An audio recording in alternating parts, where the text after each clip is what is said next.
Bonjour, ravi de vous retrouver dans notre session démo sur l'enregistrement des appareils sur notre Forti Analyzer. Et tout d'abord, permettez-moi de vous montrer, selon les méthodes que nous avons vues en la session précédente, je vous montre juste à titre représentatif le process. Donc, la première méthode que nous avons évoquée lors de notre première session, celle de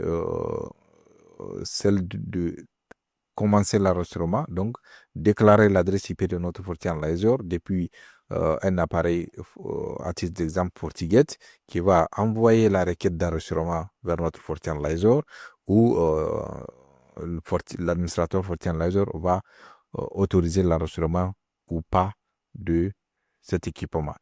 La deuxième méthode qui est celle de l'enregistrement de l'appareil depuis l'assistant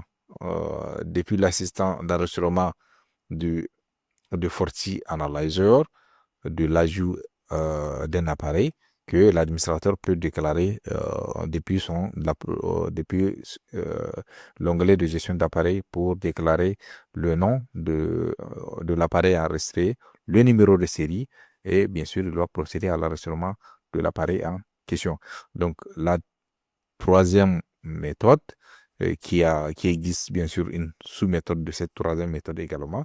La troisième méthode qui est celle de déclarer toujours l'adresse IP de notre FortiAnalyzer au niveau du FortiGate et de tenter d'autoriser directement via un pop-up. Donc, ce pop-up va nous donner la main pour se loguer avec les sessions d'admin du FortiAnalyzer pour autoriser l'enregistrement de votre FortiAnalyzer sans se déplacer pour se connecter. Donc, sans ouvrir une session sur notre FortiAnalyzer, la session sera ouverte via une petite fenêtre pop-up qui peut apparaître où on va saisir le nom d'admin du FortiAnalyzer et le mot de passe pour autoriser notre équipement qui va bien sûr s'enregistrer. Et une des choses qui est très importante, lorsque vous allez enregistrer des appareils, assurez-vous d'aller sur ce site qui est un checking de compatibilité. Vérifiez la compatibilité de la version de votre FortiAnalyzer et de la version des appareils que vous enregistrez pour être cohérent. Ce qui est plus souvent, il faut que la version de votre FortiAnalyzer soit supérieure ou égale à la version des appareils pour pouvoir être supporté dans la majeure partie des scénarios. Donc, actuellement, pour le mien, c'est des versions qui sont supportées, c'est des versions 6.3, 7.6.3, où les devices également sont sur 7.6.3, donc ils sont tous à la même version pour être bien sûr, pour éviter des problèmes de compatibilité. Là, on va procéder à l'enregistrement d'un appareil sur notre FortiAnalyzer. Donc, on va utiliser la première méthode qui est celle d'envoyer la requête d'enregistrement depuis un appareil FortiGate vers le FortiAnalyzer, d'où l'administrateur peut s'authentifier et autoriser, bien sûr, l'enregistrement de cet appareil. Donc, on va aller sur notre FortiGate. Voilà, sur notre FortiGate. Soit on va sur Security Fabric ou encore depuis tableau de bord, nous avons bien sûr un widget sur celle du Security Fabric. Nous avons la section des journaux, donc logging, paramètres de configuration des journaux que je peux cliquer et nous montre, allez-y dans la section Security Fabric pour configurer notre Forti Analyzer. Donc, pour ce faire, je clique OK. Il nous redirige directement, bien sûr. Voilà là où il nous redirige sur Security Fabric Connector et le journaux est d'analyse. Je clique OK, Edit. Et là, je vais activer, bien sûr, notre Forti Analyzer. OK. Donc, je déclare l'adresse IP. Donc, l'adresse IP à déclarer. Et vous faites, vous choisissez. Donc, les logs vont être envoyés en temps réel ou chaque minute ou encore chaque 5 minutes. Donc, moi, je laisse en temps réel. Cela dépend bien sûr du contexte et de la taille des journaux de la taille des journaux que les boîtiers génèrent.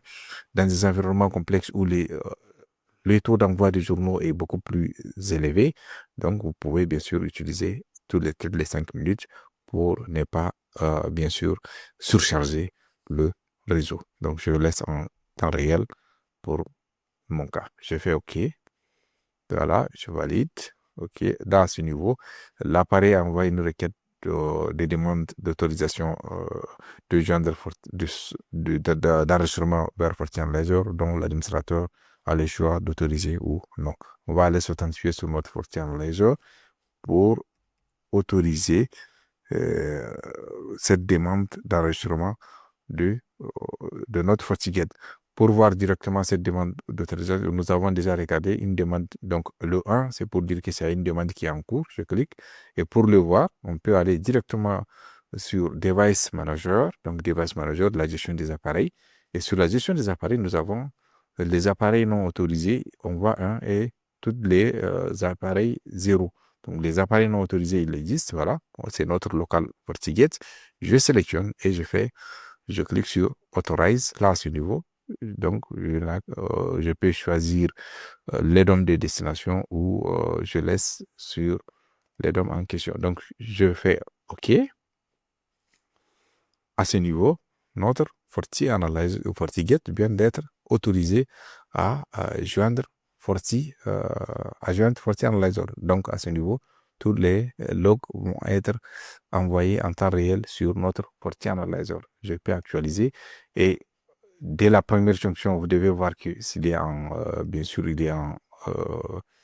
cela va rester en down, donc le temps bien sûr, de fixer, d'établir cette connexion et de créer le tunnel et de devenir up. Donc, on peut revenir sur notre FortiGate, on peut actualiser, il est toujours, voilà, là il est, on voit que bien que notre local FortiGate, il est bien connecté. Là, on peut voir bien sûr que log Q, on voit 38. Donc, on peut revenir sur notre FortiAnalyzer. Voilà, on peut actualiser. Donc, pour voir si l'état est devenu vert ou pas. Il est toujours l'état. Voilà, là, l'état est devenu up. Donc, ça veut dire que en voyant l'état up, ça c'est le statut de connexion. Le statut de connexion démontre le lien de connectivité entre FortiGate et le FortiAnalyzer. Il est OK. Et ici, dans la deuxième colonne, on voit l'usage du disque, donc l'utilisation du disque, et la dernière colonne qui est celle de la réception des logs par FortiAnalyzer depuis FortiGate. Si vous voyez en rouge, c'est qu'il y a un problème de réception des logs. Dès que vous constatez un rouge de chaque de ces colonnes, c'est qu'il y a bien sûr un problème. À ce niveau, nous réceptionnons les logs et nous n'avons pas de problème de connexion entre notre FortiGate et notre FortiAnalyzer. Nous sommes prêts à analyser, nous sommes prêts à visualiser les logs reçus depuis notre FortiGate. C'est ce que nous verrons, c'est ce que nous allons voir très prochainement dans les sessions à venir. Je vous dis merci. On se dit à la session suivante.